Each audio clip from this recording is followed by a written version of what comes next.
Hi guys! இந்த வீடியோல நம்ம என்ன பார்க்க போறோம்னு பார்த்தீங்கன்னா, 3 பசங்களோட அப்படின்னு சொல்றத விட, 3 மிடில் கிளாஸ் பசங்களோட ஸ்டோரி தான் இது. படிச்சு முடிச்சுட்டு, படிச்ச படிப்புக்கு ஏத்த வேலை கிடைக்காம, கிடைச்ச வேலைய பார்த்துக்கிட்டு, நம்ம லைஃப் இப்படியே போயிருமான்னு நெனைக்கிற 3 பசங்களோட ஸ்டோரி தான் இது.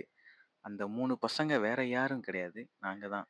ராமேஸ்வரத்திலேயே கிடைக்கிற கருவாடுகளுக்கு பேர்போன மீன்களை வைத்தும், பழங்காலத்து முறையான பட்டறை முறையிலும் கருவாடுகள் செய்து உங்களுக்கு நாங்க தரப்போறோம்.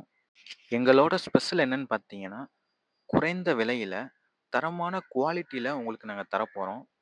நம்மகிட்ட கருவாடு வாங்கணும்னு நெனைக்கிறவங்க, WhatsAppலயோ அல்லது Instaவிலயோ உங்க ஆர்டர கன்ஃபார்ம் பண்ணிக்கங்க. அடுத்தடுத்த வீடியோவுல இயற்கை முறையில கருவாடு எப்படி செய்றோம் அப்படின்ற வீடியோக்கள்லாம் வரும். மறக்காம நம்மள ஃபாலோ பண்ணிக்கங்க. உங்களுடைய குடும்பங்களுக்கு இந்த வீடியோவ ஷேர் பண்ணுங்க. Okay friends.